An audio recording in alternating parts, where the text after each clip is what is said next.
అందరికీ నమస్కారం. తెలంగాణలో పాఠశాలలు తెరుచుకున్నాయి.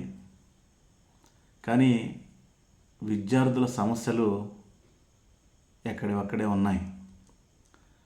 రాష్ట్రంలో 26,000కు పైగా ప్రభుత్వ పాఠశాలలు, 21 లక్షలకు పైగా విద్యార్థులు ఉన్నప్పటికీ అనేక పాఠశాలల్లో ఉపాధ్యాయుల కొరత, తాగునీరు లేకపోవడం, మరుగుదొడ్లు లేకపోవడం, తరగతి గదుల కొరత వంటి సమస్యలు ఇప్పటికీ వెంటాడుతూనే ఉన్నాయి. ఇలాంటి పరిస్థితుల్లో ముఖ్యమంత్రి రేవంత్ రెడ్డి ప్రభుత్వం 27,000 పాఠశాలలను 4,000 క్లస్టర్ పాఠశాలలుగా మార్చే ప్రతిపాదనను తీసుకురావడం ఒక పక్క ఆందోళన కలిగిస్తోంది. పాఠశాలల విలీనం పేరుతో గ్రామీణ ప్రాంతాల పేద విద్యార్థులకు విద్యను మరింత దూరం చేసేటువంటి ప్రయత్నం జరుగుతుందనే భయం ఒక పక్క వ్యక్తమవుతూ ఉంది. పాఠశాలల్లో ఉపాధ్యాయులు లేరు, మౌలిక సదుపాయాలు లేవు, విద్యార్థులకు కనీస వసతులు లేవు.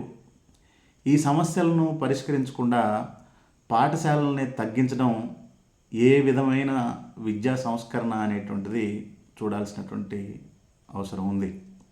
దాంతోపాటు ప్రభుత్వ పాఠశాలను బలోపేతం చేయాల్సినటువంటి ప్రభుత్వం వాటి ఉనికినే ప్రశ్నించే విధానాలు తీసుకురావడం అనేటువంటిది తీవ్రమైనటువంటి ఆందోళన కలిగించేటువంటి అంశం, బాధాకరమైనటువంటి విషయం.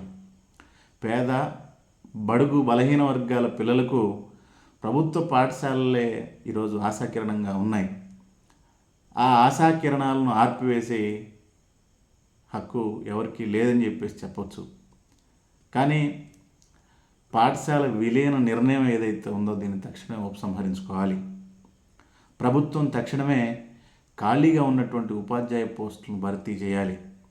ప్రతి పాఠశాలల్లో మౌలిక సదుపాయాలు కల్పించాలి.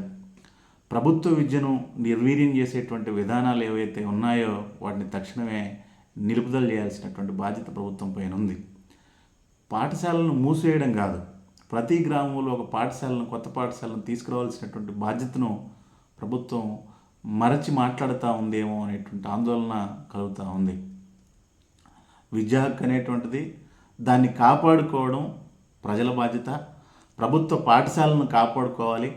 ప్రభుత్వ విద్యను బలోపేతం చేయాల్సినటువంటి బాధ్యత ప్రభుత్వం పైన ఉంది. పేద పిల్లల భవిష్యత్తుపై ఎటువంటి ప్రయోగాలు చేయొద్దు.